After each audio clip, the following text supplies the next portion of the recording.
तरीके से आप देख सकते हो, ये हमारा मीटरिंग ठीक है। ये जो हमारा गवर्नमेंट का जो मीटर है उसके साथ कनेक्टिविटी देते हैं।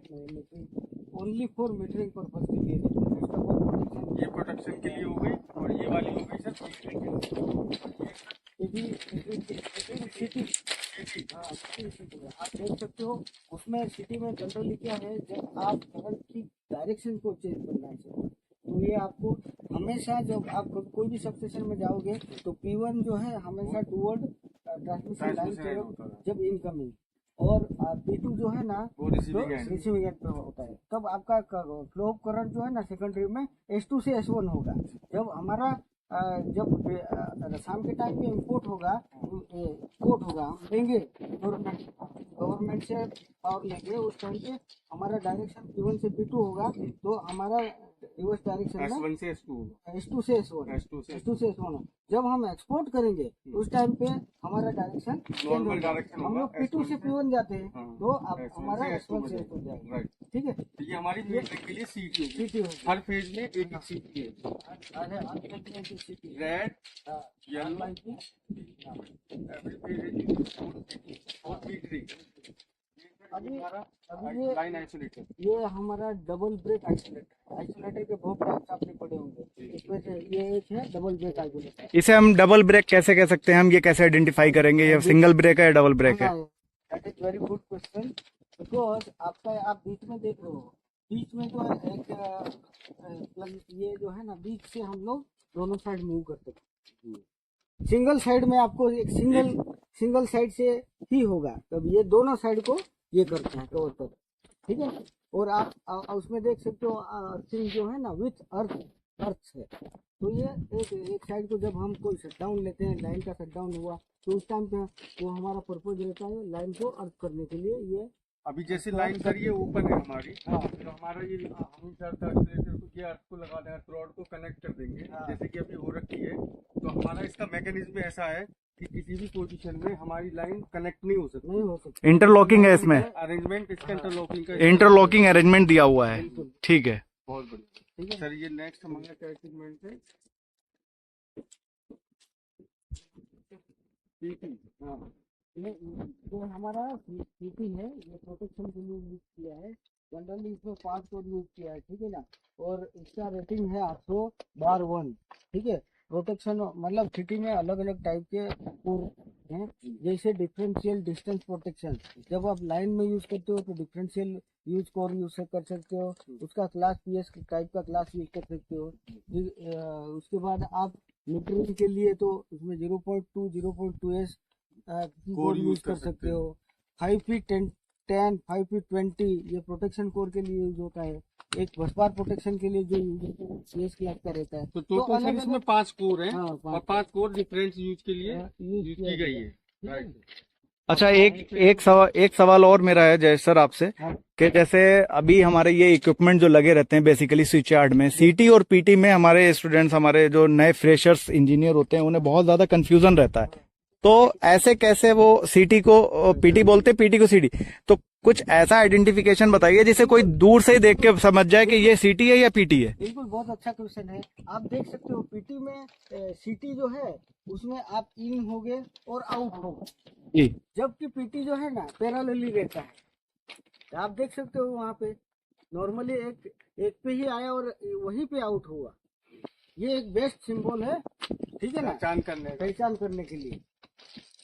सीटी में एक तरफ इन होगा, एक तरफ आउट होगा, पीटी में एक ही पॉइंट रहेगा, एक ही पॉइंट के थ्रू वो इन और आउट हो रहा होगा, क्योंकि वो वहाँ पे पैरेलल में जुड़ी है पीटी।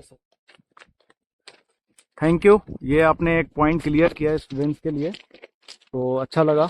अभी ये हमारा जो नेक्स्ट इक्विपमेंट है इसके बारे में बताइए। ये है हमारा SF6 ब्रेकर, ठीक है। ये लाइन का ब्रेकर है, लाइन को ब्रेक करने के लिए। जैसे हम आइसोलेटर जो है वो ऑफ लोड कंडीशन में हम ऑपरेट करते हैं, जबकि ये तो सिस्टम में कुछ फॉल्ट होगा तो उस टाइम पे आइसोलेटर ओपन नहीं हो सकता, वो ऑफ लोड है, तो उस टाइम पे ये ब्रेकर जो है वो पूरा ब्रेकर ऑपरेट हो जाता है और सर्किट को आइसोलेट कर देता है और हमको सिस्टम को प्रोटेक्ट करता है। Thank you. ठीक है ना? नेक्स्ट, इसमें कौन सी गैस यूज की जाती है? तो उसमें सल्फर हेक्साफ्लोराइड आता है, SF6 शॉर्ट नेम है हाँ। हेक्साफ्लोराइड। फ्लोराइड, जिसका जो आप देख रहे हो अपर प्लेट है, लोअर प्लेट है, जब आपका स्विचिंग होता है उस टाइम पे सपोज ओपन क्लोज होता है ना, उस टाइम पे इतनी आर्क प्रोड्यूस होती है उसमें, उस टाइम पे वो वैक्यूम से भी भारी होती है। तो आप देखेंगे तो इनवर्ट 36 में वैक्यूम हम यूज करते हैं, जबकि हाई वोल्टेज पे हम लोग SF6 यूज करते हैं। कि वो उसको आर्क एब्जॉर्ब करने की Capacity कैपेसिटी बहुत ज्यादा ज्यादा होती है। वेरी गुड सर एक क्वेश्चन है, जो SF6 ब्रेकर है वो हम कितने केवी से शुरू करते हैं लगाने का? हम नॉर्मली देखो आप 415 वोल्ट, जैसे आप इन्वर्टर का ब्रेकर देख रहे हो उसमें एयर सर्किट ब्रेकर, ठीक है, उसकी कैपेसिटी कितनी है? जनरली 460 वोल्ट 1 kV तक मान लो, ठीक है। अब पहले को जो मोटर चलाते थे हम लोग, तो उसमें ऑयल कूल वाला ब्रेकर यूज करते थे, समझ रहे हो? वो सब अब गायब हो गया, अब DOL आ गया। अब उसके बाद आप जैसे सिस्टम वोल्टेज 33 kV पे जाओगे तो वहाँ पे भी सर्किट ब्रेकर है, ठीक है। तो normal 11 kV 33 kV up to हम लोग ECB यूज कर सकते हैं, और 11 kV से नीचे जाओगे तो आप एयर सर्किट ब्रेकर भी यूज कर सकते हो, और बाकी सब सिस्टम 33 के ऊपर हम SF6 यूज करते हैं। राइट। अच्छा ये फिर हम देख रहे हैं कि एक और आइसोलेटर आ गया, इसका क्या रीजन है? अभी हमने एक आइसोलेटर लिया था। बिल्कुल, बहुत बढ़िया क्वेश्चन। अभी आप देख रहे हो ये हमारा सिंगल बस है। बस इज नथिंग बट हमारा जो भी लाइन से वोल्टेज आएगा वो सब ये बस पे आएगा। अब ये जय सर इस बस की बात कर रहे हैं। हाँ, ये जो बस है ये हमारे एक बे से दूसरे बे को भी कनेक्ट करती है, आगे भी जय सर बताएंगे। अब आप यहाँ पे देख रहे हो ये आइसोलेटर लगाया, जो जैसे मेरा ये पूरा ये हमारा लाइन का आइसोलेटर है। ये लाइन का आइसोलेटर मेरा ऑन हो गया और मेरे को बस पे काम करना है, तो उस टाइम पे मेरे को बस आइसोलेटर की जरूरत पड़ेगी, इसलिए हम लोगों ने यहाँ पे ये लगाया है, ताकि हम बस को पूरा आइसोलेट कर सके और डेड करके मेंटेनेंस कर सके।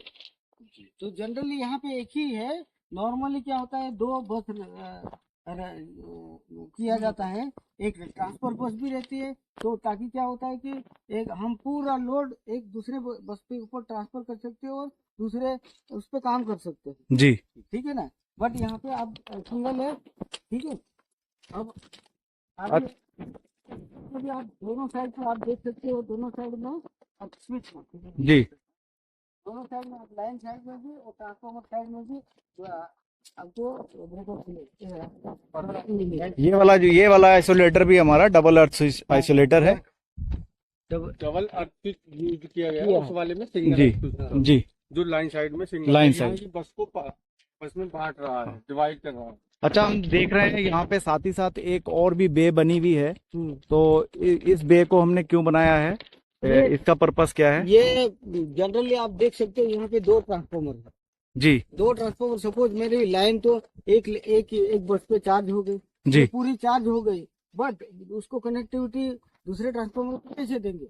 हाँ। इसके लिए हमारे ये दूसरा बे बनाना पड़ता है हमें। और जनरली ये जो आप सामने देख रहे हो ये पोटेंशियल ट्रांसफार्मर है, ये बस का वोल्टेज पूरा मेजर करता है, जी, इसके लिए ये रखा है। बाकी सारे इक्विपमेंट हमारे सेम रहते हैं, ये जस्ट एक हमारा एक सेम बे है, जैसा कि ये इधर बे है इस साइड, और जो बे हमारा ये दिख रहा है ट्रांसफार्मर तक आपको, सेम ऐसे ही ये बे है, और इस बे को हमने दोनों को बस पे कॉमन किया है। इस बस से हमारा जो आगे का जा रहा है वो टुवर्ड्स TL लाइन के लिए हमारी बे गई है। ये 102 बे जो है वो लाइन का बे है जी, और हमारे पास 3 बे है, 3 बे है एक्चुअली। 102 लाइन का बे, 103 ये ट्रांसफार्मर 1 और ये पावर ट्रांसफार्मर 2 ये 101 है। तो वैसे ही हमारा डिजाइन है पूरा। आप अभी यहाँ पे भी फिर वापस आइसोलेटर आ गया।